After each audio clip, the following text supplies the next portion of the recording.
Under this formula of the Social Security Summer School of the Touring Center, I'm very happy to be in charge of policy and on pension issues.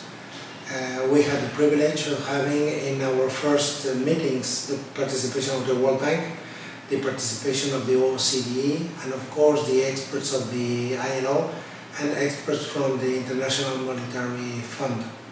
The issues that have been discussed go from the theoretical ones to the practical ones, going from the general issues to the small little details that really have an impact on pensions. We discussed the historic evolution of pensions and also what have been the main issues that have impacted and have shaped pension reforms all over the world.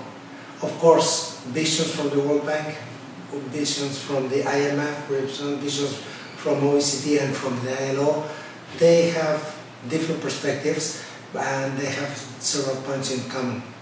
The different perspectives rather are based on the reference to international standards. For the ILO, it's a core issue.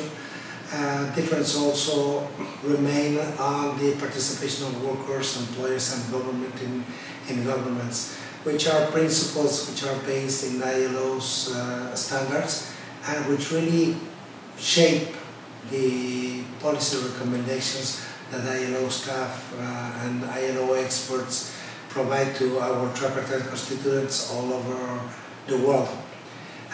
We started by discussing the framework in which policies on pensions should be guided. These frameworks are really moving. We are based on the economy, we are based on demographics, and we are based also on the financial sector. And as everybody knows, economies are changing, centers of gravity of economic activity are moving from one side to other in the world. Companies are splitting and integrating their production in different countries. The financial sectors have been in a turmoil recently. Banking sector has been in a turmoil. So how to find some kind of stability under this? We also analyzed the life cycle path that really has an impact on pensions. It's really impossible to have a five-star pension scheme in any particular country if you don't have a vibrant labor market. And it's very difficult to have a vibrant labor market and a competitive labor market and a competitive economy if you don't have basic access to goods and services at early ages, in particularly to education and health. So at the end of the day, we really want to have good pensions in the future.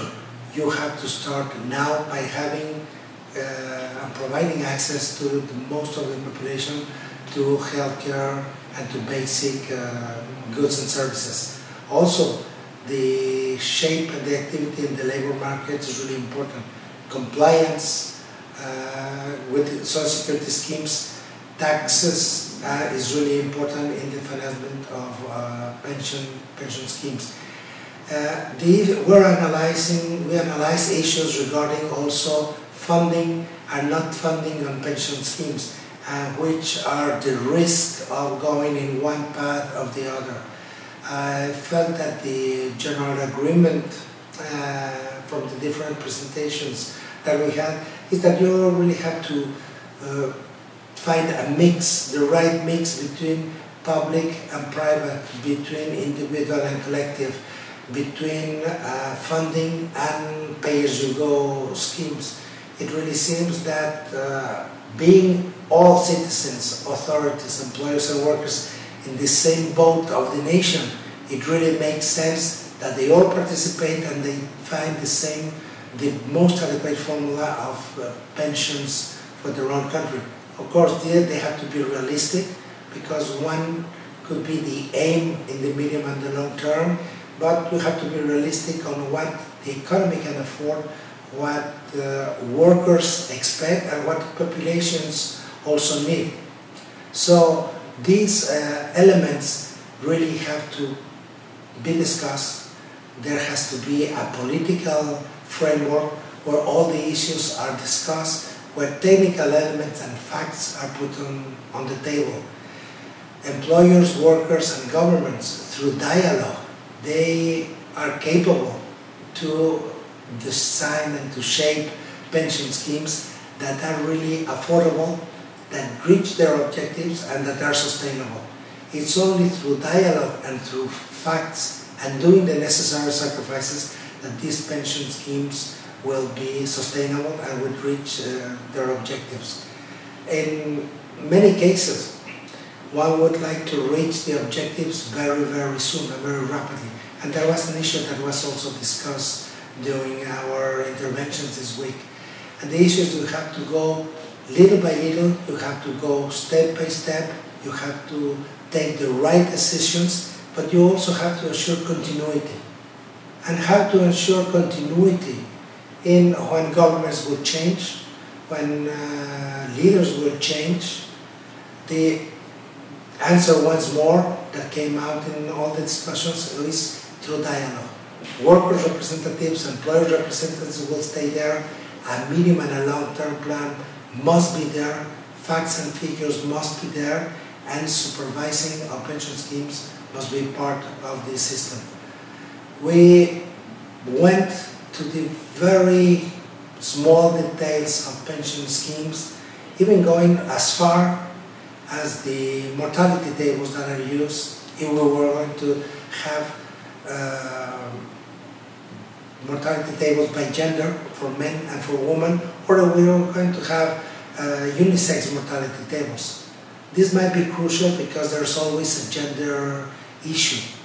Life expectancy of women is longer, so would you expect pensions for women to be lower because they are expected to be longer lives?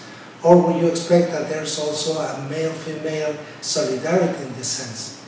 We discussed and we went back and we found that, we confirmed that women's participation in the labor market are still lower, women's salaries are still lower, and through maternity, their working lives are still shorter than men. So, general agreement that was found in the discussions was that it would really make sense that through Social Security there's some kind of balancing of these imbalances that are presented in the labor market through Social Security measures. And of course, Social Security measures cannot be dealt with in a void.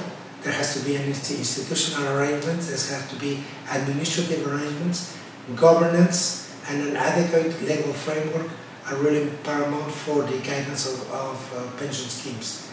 The most important thing at the conclusion of the discussions was also that there has to be an institutional and a political framework, and there has to be a political space where little by little, almost day by day, week by week, pension issues are discussed and minor problems and little adjustments are made along the way.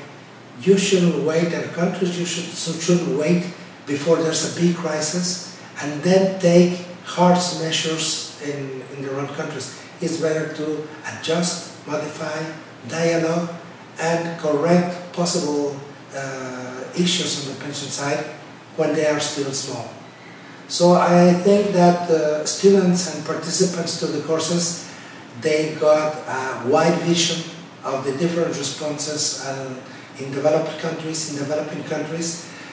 Participants in the courses, they got theoretical elements, but also a wide variety of good practices. So I'm sure they didn't get all the answers to these questions, but I think they got the right questions and they have enough material right now to each one individually go back to their own country, go back to what they heard here, analyze it, possibly agree with some of the elements that were discussed and possibly disagree or tailor-made their own decisions. I think from my interaction with most of the participants that each one of them, they got something on board that might be useful in shaping good and sustainable pension schemes in their countries.